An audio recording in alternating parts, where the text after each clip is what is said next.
नमस्कार दोस्तों, आप देख रहे हैं वार्ता चैनल। धर्म की रक्षा के लिए भले ही सिर कट जाए, जी हाँ, धर्म की रक्षा के लिए भले ही सिर कट जाए, लेकिन धर्म ना कटने पाए। 1675 में गुरु तेग बहादुर साहिब जी ने केवल यह उपदेश नहीं दिया, जी हाँ, केवल यह उपदेश नहीं दिया, बल्कि उसे स्वयं के जीवन पर उतार कर मानव इतिहास की सबसे अनोखी मिसाल स्थापित की है। गुरु तेग बहादुर का जन्म साल 1621 को अमृतसर में हुआ था। वह छठे सिख गुरु हरगोबिंद के सबसे छोटे पुत्र थे। वह शुरू से ही तपस्वी स्वभाव के रहे हैं और इस वजह से शुरुआत में उन्हें त्यागमल के नाम से पुकारा गया। आगे चलकर उन्होंने सिख धर्म को बढ़ावा देने के लिए काफी काम किया। गुरु तेग बहादुर धार्मिक दर्शन और युद्ध कौशल में खासे निपुण थे।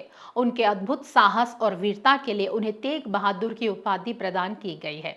गुरु तेग बहादुर को हिंद की चादर भी कहा जाता है। उन्होंने अपने धर्म, संस्कृति, आदर्शों एवं मूल्यों की रक्षा के लिए अपनी बलि दे दी थी। गुरु तेग बहादुर अपने धर्म के प्रति निष्ठा रखते थे और उन्होंने कश्मीरी पंडितों का जबरन धर्म परिवर्तन कराने का खुलकर विरोध किया था। न सिर्फ सिख बल्कि हिंदू धर्म भी गुरु तेग बहादुर की शहादत को नमन करते हैं।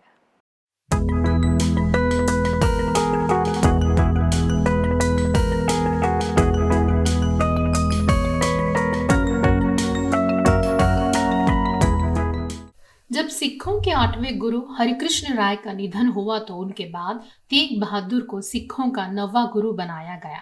दरअसल 8वें गुरु हरिकृष्ण ने अपने निधन से पहले ये ऐलान किया था कि उनका उत्तराधिकारी बकाला में मिलेगा। इसके बाद बकाला में सभा बुलाई गई और तेग बहादुर को गुरु बनाने का ऐलान किया गया। गुरु तेग बहादुर का जन्म साल 1621 में हुआ था। वो छठे सिख गुरु हरगोबिंद के सबसे छोटे बेटे थे। गुरु तेग बहादुर के बचपन का नाम त्यागमल था और उनके पिता का नाम गुरु हरगोबिंद सिंह था। तेग बहादुर बचपन से ही निर्भीक और बहादुर थे। उनकी शिक्षा माता पिता की देखरेख में हुई थी।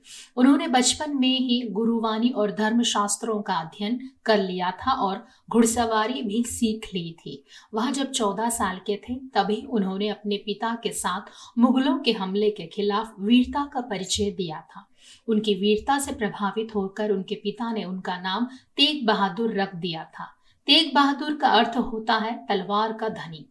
25 मई 1675 को गुरु तेग बहादुर आनंदपुर साहब में एक संगत में बैठे हुए थे। इसी दौरान कश्मीर से कुछ लोगों का जत्था उनसे मिलने आया और उनसे प्रार्थना करते हुए कहा कि कश्मीर के गवर्नर इफ्तिखार खां औरंगजेब का प्रतिनिधि ने यह हुक्म दिया है कि या तो इस्लाम धर्म स्वीकार कर लो या उन्हें मौत के घाट उतार दिया जाएगा। इस बात को सुनकर तेग बहादुर सोच में पड़ गए। हरिराम गुप्त द्वारा लिखित गुरु तेग बहादुर की जीवनी में कहा गया है कि गुरु तेग बहादुर ने कश्मीर से आए ब्राह्मणों से कहा था कि वो औरंगजेब के प्रतिनिधियों से कहे कि अगर गुरु तेग बहादुर ने इस्लाम कबूल कर लिया तो वो भी अपना धर्म बदल लेंगे। इसके बाद औरंगजेब ने आदेश दिया कि गुरु तेग बहादुर को दिल्ली में उनके सामने पेश करे और उनसे कहे कि उन्हें इस्लाम स्वीकार करना होगा, नहीं तो उनका जीवन खत्म कर दिया जाएगा। इसके बाद तेग बहादुर दिल्ली पहुंचे और इस दौरान उन्हें भीषण यातनाएं दी गई। औरंगजेब की तमाम कठोर यातनाएं सहने के बावजूद गुरु तेग बहादुर ने इस्लाम स्वीकार करने से मना कर दिया। इस बात से बौखलाए औरंगजेब ने उन्हें और उनके साथियों को कठोर मौत दी। उनके साथ गिरफ्तार किए गए 3 साथियों को उनकी आंखों के सामने ही नृशंस तरीके से मार डाला गया। एक को आरे से काटा गया तो दूसरे साथी को खौलते तेल में फेंक दिया गया और तीसरे को रुई से लपेटकर पेड़ में बांध दिया गया। फिर उसमें आग लगा दी गई। फिर 24 नवंबर 1675 को गुरु तेग बहादुर को मौत की सजा को अमल में लाया जाना था। औरंगजेब ने भीड़ के सामने तेग बहादुर का सिर धड़ से अलग करवा दिया। जिस जगह गुरु तेग बहादुर ने शहादत दी थी वहीं पर सीसगंज गुरुद्वारा बनाया गया। गुरु तेग बहादुर जी का बलिदान हमें सिखाता है कि सही के लिए खड़े होना कितना जरूरी है। चाहे हालात कितने भी कठिन क्यों ना हो, उनका जीवन साहस, करुणा और न्याय का प्रतीक है। लोग गुरुजी की शिक्षाओं को याद करते हैं और उनके बताए रास्ते पर चलने का संकल्प लेते हैं। उनकी शहादत हमें समानता, स्वतंत्रता और दूसरों की रक्षा करने के महत्व को भी समझाती है।